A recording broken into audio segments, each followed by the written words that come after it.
ये कहानी है दुनिया की सबसे खतरनाक हैकर्स की, जो पैसों के लिए दुनिया को लूटने में लगे हैं, जबकि कुछ हैकर्स ऐसे हैं जो इन्हें पकड़ने की कोशिश कर रहे हैं। तो कहानी की शुरुआत में हम हांगकांग में एक पावर प्लांट को देखते हैं, इन्हें जहाँ बिजली बनती है, पर तभी अचानक कुछ लोग यहाँ के सिस्टम को हैक कर लेते हैं और यहाँ की कूलिंग मशीन जो सिस्टम को ठंडा रखती है वो भी बंद कर दी गई थी, जिससे पूरा पावर प्लांट गर्म हो जाता है और हद से ज्यादा गर्मी बढ़ने की वजह से वहाँ काफी बड़ा धमाका हो जाता है, जिससे पूरा ही प्लांट तबाह हो जाता है। इसके बाद हम आर्मी के कैप्टन को देखते हैं, जिससे गवर्नमेंट ऑफिसर्स इस बारे में सवाल कर रहे थे, क्योंकि ये कैप्टन आईडी कंप्यूटर में सबसे अच्छा स्टूडेंट था, तो इसीलिए सबको लगता है कि सिर्फ वही इस मसले को सुलझा सकता है। जिसके बाद वो कैप्टन सबको समझाने लगता है कि कैसे यहाँ पर उन लोगों ने सिस्टम को हैक किया है। उन हैकर्स ने दरअसल एक सॉफ्टवेयर रेड का इस्तेमाल किया है, जो एक ऐसा तेज सॉफ्टवेयर है जिससे हम किसी के भी सिस्टम कंप्यूटर की एक्सेस कंट्रोल ले सकते हैं। और ऐसा वो लोग इसलिए कर पाए क्योंकि वहाँ का सिस्टम इतना मॉडर्न नहीं था, पुराना था। जब ऑफिसर उससे पूछते हैं कि अगर हैकर्स ने रेड के जरिए सिस्टम को हैक किया है तो क्या हम रेड के जरिए उन्हें नहीं पकड़ सकते? इस पर कैप्टन कहता है कि जरूर पकड़ सकते हैं, लेकिन इसके लिए हमें प्लांट से रेड का कोड और वहाँ की हार्ड ड्राइव चाहिए, जो दरअसल एक स्टोरेज होता है जिसमें सारा डेटा जमा किया जाता है। पर फिलहाल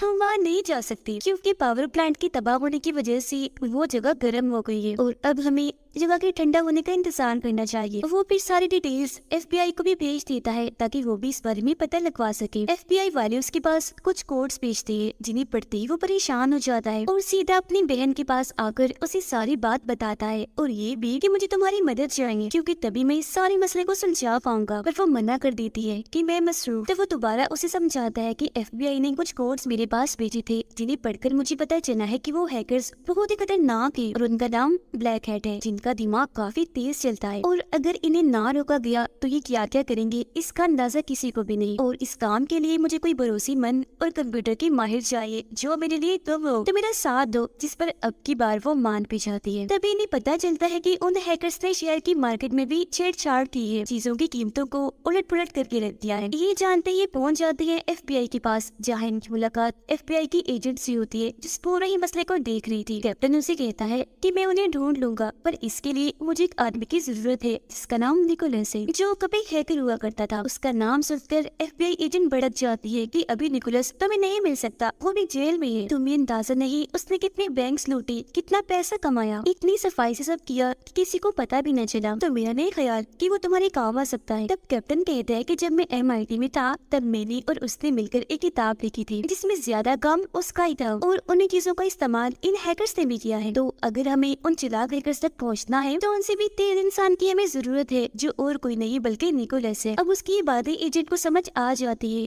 तो किसी तरह वो निकोलस को बाहर निकलवा ही लेती है। फिर ये लोग आते हैं सिस्टम के पास हैकर्स का पता लगवाने के लिए, जहाँ ये जान पाते हैं कि जो सिस्टम हैक हुआ है उसमें काफी तेज कोड्स डाले गए हैं, जिन्हें समझने के लिए इन्हें रेड सॉफ्टवेयर इसमें डालना होगा। तो निकोलस खुद सिस्टम पर बैठकर चेक करने लगता है। उसे वहाँ एक फाइल मिलती है, जिसे जैसे वो खोलता है तो पता चलता है कि यही रेड सॉफ्टवेयर है। फिर वो वहाँ की वर्कर से पूछता है कि तुम कोई चीज भूल तो नहीं रहे, मतलब की गलती से तुमने अपनी कोई डिवाइस ऐसे ही छोड़ दी हो पर उसे कुछ याद नहीं था। फिर वो पूछते हैं क्या कोई ऐसा भी वर्कर है जिसने हाल ही में यहाँ से नौकरी छोड़ी हो? तो वो बताता है कि हाँ, एक आदमी है जिसने यहाँ सिर्फ 1 महीने ही काम किया है और वो इधर का मैनेजर था। और जब इन्हें पता चलता है कि उस मैनेजर के पास यहाँ की एक्सेस, यहाँ का कंट्रोल था, तो वो यहाँ की सारी फाइल्स को चेक करने लगती है। उन्हें इस मैनेजर के घर का पता भी मिलता है, तो ये फौरन वहाँ पहुँचते हैं। घर पर उसकी लाश मिलती है क्योंकि उसने ड्रग्स बहुत ज्यादा ही ले लिया था। अब निकोलस इस मैनेजर के कंप्यूटर को चेक करता है, उसे पता चलता है कि वो एक आदमी से बात किया करता था, जो और कोई नहीं बल्कि वो हैकर है जिसने हर जगह तबाही मचाई हुई है और वो पावर प्लांट भी तबाह किया था। वो इस मैनेजर से मिलने वाला था, पर इससे पहले इसकी मौत हो गई। अब निकोलस खुद उस हैकर से बात करने लगता है। ये मैनेजर बनकर कहता है कि मैं तुमसे मिलना चाहता हूँ। उनके बीच फैसला होता है कि वो चार्ला के एक होटल में मिलेंगे। अब इन्हें कैसे भी करके उन हैकर्स तक पहुँचना था, तो ये उनकी लोकेशन इन्हें जहाँ वो होते हैं उसे ट्रेस करने लगती है। पता चलता है कि वो एक जगह नहीं रहती बल्कि उनकी लोकेशन बदलती रहती है। इतनी ही देर में यहाँ एक ऑफिसर भी आ चुका था, जिसे सबके बारे में पता चल चुका था। वो ऑफिसर निकोलस को ट्रेस करने वाला टाइमर 1 घंटा से हटाकर 1 दिन का कर देता है, ताकि अगर वो इनसे दूर हो तो ये उसे ढूंढ ले। उसके पैर पर भी एक ट्रिगर लगा हुआ था। चीजें इनके सामने खुलकर नहीं आ रही थी तो ये अभी भी परेशान थे। तो इसीलिए ये कड़ी से कड़ी जोड़ते हैं कि आखिर उन हैकर्स ने चीजों की कीमतों को उलट पुलट क्यों किया, इसे किसका फायदा हो सकता है। वो उस दिन के सभी लोगों के डिटेल्स निकलवाते हैं जिन्होंने सबसे ज्यादा पैसा कमाया था। इन्हें पता चलता है कि वो टोटल 3 लोग हैं जिन्होंने उस दिन सबसे ज्यादा पैसे कमाए और निकलवाए भी, वो भी एक ही अकाउंट से। तो अब ये लोग इन तीनों के पीछे भी लग चुके थे। अब निकोलस और कैप्टन की बहन उस चाइनीज होटल में पहुंच चुके थे जहां इन्हें हैकर ने आने को कहा था। पर काफी देर तक भी जब कोई नहीं आता तो निकोलस अंदर जाता है चेक करने। वो वहाँ के सिस्टम को चेक करता है जिससे पता चलता है कि इस सिस्टम के एक्सेस, इसका कंट्रोल किसी और के पास है जो इन्हें कब से देख रहा है कि वो यहाँ क्या करने आए हैं। तब निकोलस पता लगवाने लगता है कि ये कौन है और फिर उसे उस आदमी के कंप्यूटर का कोड पता चल जाता है। उससे ये बात करता है। वो आदमी निकोलस से पूछता है कि तुम कौन हो। तब निकोलस उसे अपना नाम कुछ और ही बताता है जिस पर उस आदमी को गुस्सा आ गया था। कहता है कि वो जल्द तुम्हारी मौत होने वाली है। ये देखकर निकोलस फौरन सिस्टम बंद कर देता है और कैप्टन की बहन यानी अपनी दोस्त को लेकर यहाँ से निकलने लगता है। पर कुछ लोग यहाँ इन्हें मारने के लिए आ गए थे जिनके बारे में निकोलस को भी पता चल चुका था, इसीलिए वो इन्हें चकमा देकर यहाँ से निकल ही जाते हैं। बच निकलने के बाद वो सबसे पहले कॉल कैप्टन को करता है। बताता है कि किसी ने उस मैनेजर को जानबूझकर मारा था। उसकी मौत ड्रग लेने की वजह से नहीं हुई थी बल्कि किसी ने जानबूझकर उसे मारने के बाद उसके सिस्टम में कोड डाल दिया ताकि हम लोग उनसे बात कर सके और हमें रास्ते से हटाने के लिए वो यहाँ पहुँच जाए। जो सुनकर कैप्टन कहता है कि अब उन लोगों ने तुम्हारा चेहरा देख लिया है तो जरा संभाल कर सावधान रहना और अब हमें जल्द से जल्द उन तक पहुँचना है क्योंकि लोकेशन का तो पता चल ही गया है हमें। मगर ये भी तो हो सकता है कि वो किसी और सॉफ्टवेयर का इस्तेमाल कर रहे हो जो लोकेशन गलत बता रहा हो। हर एक बात और जिन 3 लोगों का पता चला है उन्होंने तकरीबन $73 मिलियन निकाले हैं। तभी इधर निकोलस के पास उसकी दोस्त आती है। हम जान पाते हैं कि अब वो दोनों एक दूसरे को पसंद करने लगे हैं। वो निकोलस को बताती है कि हमें हांगकांग जाना चाहिए क्योंकि उन हैकर ने सबसे पहला सिस्टम वही हैक किया था, पावर प्लांट वाला। और अब ये लोग निकल जाते हैं हांगकांग के लिए। उनकी मुलाकात वहाँ के एक आदमी से होती है जो बताता है कि हम समंदर का पानी इस्तेमाल कर रहे हैं वहाँ के सिस्टम को ठीक करने के लिए ताकि वो जगह दोबारा से ठंडी हो जाए। और मेरा नहीं ख्याल कि तुम्हें वहाँ से कुछ मिलेगा, सब कुछ तो तबाह हो गया है। जो सुनकर निकोलस की दोस्त कहती है कि ऐसा नहीं होता, अगर सिस्टम को कुछ हुआ भी होगा तो सारी चीजें, सारा डेटा मेमोरी में जा चुका होगा यानी स्टोरेज में। और अगर हमें वो स्टोरेज मिल गया तो कम से कम हम ये जान पाएंगे कि सिस्टम को है किसने किया था। जो सुनकर वो आदमी कहते हैं कि वो कमरा अभी भी काफी गर्म है, इसे ठंडा होने में टाइम लगेगा, तभी हम फिर वहाँ जा पाएंगे। अब तभी इन्हें पता चलता है कि ऑफिसर और FBI एजेंट इन्हें बुला रहे हैं क्योंकि उन्हें एक हैकर मिला है जिसके पास कुछ जानकारियाँ हैं। हैकर इन्हें पैसों की जानकारी देता है कि वो अभी तक कोई भी लेकर नहीं भागा, अभी तक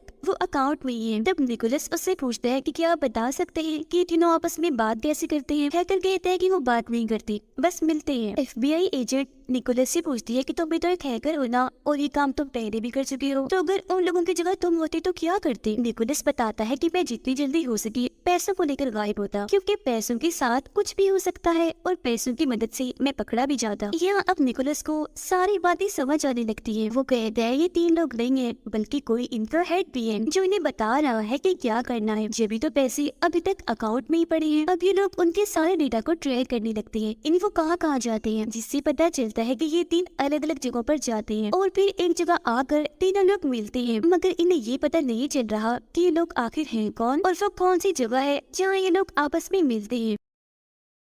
फिर ये लोग उस जगह की डिटेल्स निकलवाते हैं। इन्हें एक नाम मिलता है जो इलियास नामी एक आदमी का था जो हमेशा यहाँ आया करता था। तब ये लोग इलियास की सारी जानकारी निकलवाते हैं और अगले दिन निकोलस उस लोकेशन पर पहुँच जाता है। वो यहाँ सिग्नल को हैक करके मैसेज भेजने लगता है। पर तभी इसे पता चलता है कि जो हैकर्स है वो बहुत ही चालाक है क्योंकि उन्होंने पहले ही यहाँ के सभी सिग्नल्स को हैक करके बंद कर दिया हुआ है। तो अब ये लोग ब्लूटूथ सिग्नल्स के जरिए उन्हें मैसेज भेजते हैं और जब उनके मैसेज का जवाब आता है तो निकोलस अपने सिस्टम को फौरन बंद कर देता है। जिसके बाद वो ये सारी जानकारी आकर FBI एजेंट को देता है कि हैकर्स का मैसेज आया है। जो सुन वो निकोलस से पूछती है क्या तुम उस मैसेज को समझ सकते हो, जिस पर वो हाँ में जवाब देता है और कहता है मगर इसके लिए टाइम लगेगा क्योंकि ये मैसेजेस काफी मुश्किल है। तभी इन्हें जानकारी मिलती है कि वो सारे पैसे एक कसीनो में भेज दिए गए हैं, इन्हें जहाँ जुआ खेला जाता है, जिसे इन्हें समझ आ गई थी कि वो लोग जान गए हैं कि हम क्या कर रहे हैं और आगे क्या करने वाले हैं। तो अभी लोग इलियास पर नजर रखने लगते हैं पर जल्दी उसे इस बात की खबर हो जाती होती है वो यहाँ से भागने लगता है। ये लोग उसका पीछा करते हैं। इनके बीच और इलियास के लोगों के बीच काफी गोलियां चलती है। यहाँ पर इलियास अपना दिमाग लगाता है। वो कुछ पैसे वही जोड़कर अकेला ही शहर की तरफ भाग जाता है, जिससे इन लोगों को भी वापस आना पड़ता है। तभी निकोलस के पास कैप्टन का मैसेज आता है जो उसे बता रहा था कि पावर प्लांट की गर्मी को कम कर दिया गया है, तो अब हम लोग वहाँ जा सकते हैं। तो अब ये लोग वहाँ जाकर सिस्टम के पास पहुँचते हैं। सिस्टम में से स्टोरेज को निकाल दिया था जिसका सारा डेटा निकोलस निकाल देता है, पर उसे पता चलता है कि सारा डेटा खराब करवा दिया है, मतलब कि अब ये डेटा इनके किसी काम आने वाला नहीं है। तो इस वजह से वो सोच में पड़ गया था। FBI एजेंट से कहता है कि जब तुम लोगों ने मुझे गिरफ्तार किया था तब मैंने भी अपना सारा डेटा खराब करवा लिया था, इस यकीन के साथ कि कभी तुम लोग उसे रिकवर नहीं करवा सकोगे, ये डेटा दोबारा सही करवा के वापस नहीं ला पाओगे, पर तुमने ऐसा कर लिया, आखिर कैसे? जिस पर वो बताती है कि फ्रांस ने एक सॉफ्टवेयर बनाया है जो बहुत ही तेज कंप्यूटर की मदद से चलता है। उसकी एक्सेस कंट्रोल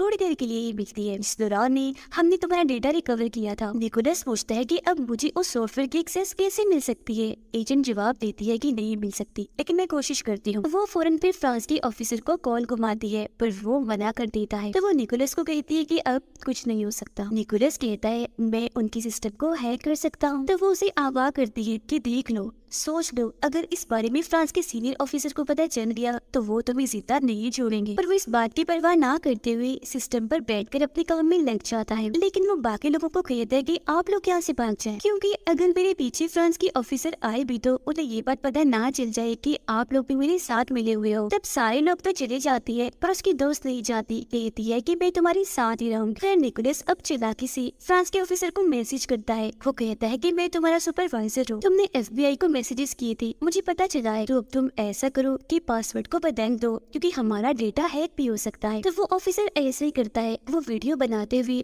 पासवर्ड बदल रहा था, जो सब कुछ निकोलस पे देख पा रहा था। उसे अब पता था कि वो नया पासवर्ड कौन सा डाल रहा है, जिसकी मदद से वो उनके सॉफ्टवेयर तक आखिरकार पहुंच चुका था, जिसकी मदद से वो पावर प्लांट का सारा डेटा जो खराब करवा दिया था उसे रिकवर करने में कामयाब हो ही जाता है। साथ ही उसे पता चलता है कि ये हैकर्स बहुत ही चालाक है। इन्होंने एक ऐसे सिस्टम का इस्तेमाल किया है जिसे हैक नहीं किया जा सकता। साथ ही पैसे निकलवाने के लिए भी सबसे महंगे प्रोसेस को इस्तेमाल किया, जिसके खूब पैसे उन्होंने भरे भी। यही वजह है कि वो पैसों को कैसीनो में बेच पाए और इतनी सारी हैकिंग भी उन्होंने कर ली। जल्दी इस बारे में फ्रांस के सीनियर ऑफिसर को पता चल जाता है और वो हर जगह ये अफवाह फैला देते हैं कि निकोलस ने हमारी टेक्नोलॉजी यानी वो सॉफ्टवेयर चाइना को बेच दिया है, इसीलिए फौरन उसे गिरफ्तार कर लिया जाए। और जब इस बारे में कैप्टन को पता चलता है तो फौरन अपनी बहन को मैसेज करता है कि निकोलस को कहो कि जल्दी से वहाँ से भागो।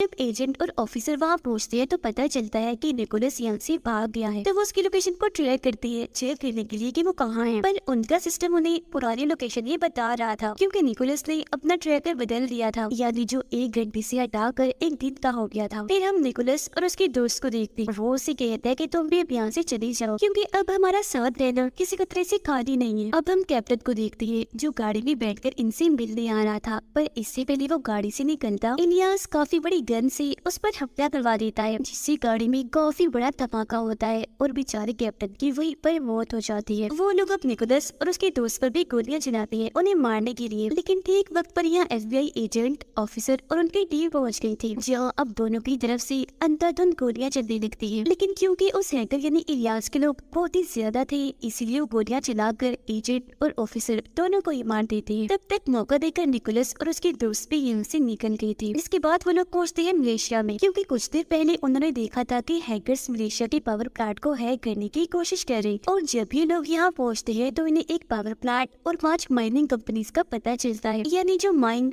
कान में खुदाई करवाती थी। यहाँ अब निकोलस को सारी बात समझ आ जाती है कि उन लोगों ने हांगकांग वाले पावर प्लांट को जानबूझकर हैक किया था, क्योंकि वो देखना चाहते थे कि हम हैकिंग कर सकते हैं या नहीं, और यहाँ भी वो यही करने वाली है। वो यहाँ के सिस्टम को हैक करेंगी, पावर प्लांट और सारी माइनिंग कंपनीज में पानी भरेंगे, जिसके बाद यहाँ के हालात खराब हो जाएंगे, सारी चीजों की कीमतें गिरने लगेंगी, और जब हर चीज का दाम कम होगा तो तब वो लोग यहाँ अपने $73 मिलियन का इस्तेमाल करेंगे और अपने पैसों को इतना बढ़ावा देंगे जितना किसी ने सोचा भी नहीं होगा। होगा, पर हमने अब उनके सारे प्लेन्स पर पानी फेरना है। जन इन्हें पता चल जाता है कि वो सारे हैकर्स इंडोनेशिया में हैं, तो इसलिए अब ये लोग भी वहाँ पहुँच गई थी और पता लगवाने लगती है कि उनके सिस्टम में घुसा कैसे जाए, जिसके लिए प्लान के मुताबिक एक एक्सीडेंट करवाते हैं। और जैसे ही सारे लोगों का ध्यान उस तरफ जाता है तो मौका देकर निकोलस कंट्रोल रूम में घुस गया था और अब इसके पास उनके सिस्टम की एक्सेस आ गई थी। अब पूरा सिस्टम चेक करने पर सारी जानकारी इसके सामने आ जाती है। पता चलता है कि उन लोगों ने अपने $73 मिलियन यहाँ की एक लोकत छोटे बैग में डाल दिए, इसीलिए वो अपने दोस्त को उस बैग में भेजता है, जहाँ जाकर वो बताती है कि थोड़ी देर में मेरी मीटिंग है, पर मेरा पेन ड्राइव जिसमें सारा डेटा है वो खुल नहीं रहा, क्या आप इसे अपने सिस्टम में लगा कर डेटा मुझे निकाल कर दे सकते हैं। जो बात मानकर वो पेन ड्राइव अपने सिस्टम में लगा देते हैं और ऐसा होते उस बैंक की सारी एक्सेस निकोलस को मिल जाती है और उस हैकर इलियास ने जो पैसे यहाँ छुपाए थे $73 मिलियन वो उन्हें चुरा लेता है। फिर वो इलियास के लिए एक मैसेज और अपना नंबर छोड़ता है। ये देखते ही इलियास उसे कॉल करता है, पूछता है कि बताओ तुम्हें क्या चाहिए, पैसे अपनी तरफ तुमने क्यों ट्रांसफर कर लिए। इस पर निकोलस कहता है कि मैं जानता हूँ तुम्हारा भी कोई बॉस है, तुम मेरी उससे बात करवाओ। फिर जब अपने बॉस से बात करवाता है तो वो भी निकोलस से वही सवाल करता है कि तुम्हें क्या चाहिए। जिसमें वो कहता है कि जब तुम अपना काम पूरा कर लोगे तो उसमें से मुझे एक हिस्सा चाहिए और अगर तुम एक हिस्सा देने के लिए राजी होते हो तो मैं लुटा देता हूँ तुम्हारे पैसे। इस पर वो बॉस कहता है कि ठीक है, पर मैं तुमसे पहले मिलना चाहता हूँ। जिस पर निकोलस मान भी जाता है। वो जाने की तैयारी करता है। सबसे पहले अपने पूरे जिस्म पर पेपर्स मोटे कागज लिपेटता है, क्योंकि वो जान चुका था कि वहाँ कुछ भी हो सकता है। साथ ही उसने अपने पास कुछ हथियार भी रख लिए थे। वो फिर उस जगह पर पहुंच जाता है जहाँ हैकर्स के बॉस ने उसे बुलाया था। यहाँ आते ही इस पर हमला हो जाता है, लेकिन अब जैसे बॉस उसके सामने आता है वो फौरन हमला करके उसे मार देता है। उसे मारकर उसने अपने दोस्त कैप्टन का बदला भी ले लिया था। इन्हें मारते ही वो यहाँ से निकल गया था, पर काफी जख्मी हो गया था, इसलिए उसके दोस्त उसे सहारा देकर ये उसे ले जाते हैं। फिर अगले ही दिन ये दोनों ये वर्ल्ड छोड़कर निकल जाते हैं। वो बहुत खुश लग रहे थे क्योंकि अब इनके पास $73 मिलियन है और तो पुलिस भी इन्हें नहीं ढूंढ सकती, तो अब ये इन पैसों के जरिए खूब ऐश करेंगे। पर फिर भी कोई और मसला ना खड़ा हो जाए, ये पैसे लेकर यहाँ से फरार हो जाते हैं और इसी के साथ ये कहानी इधर ही खत्म हो जाती है।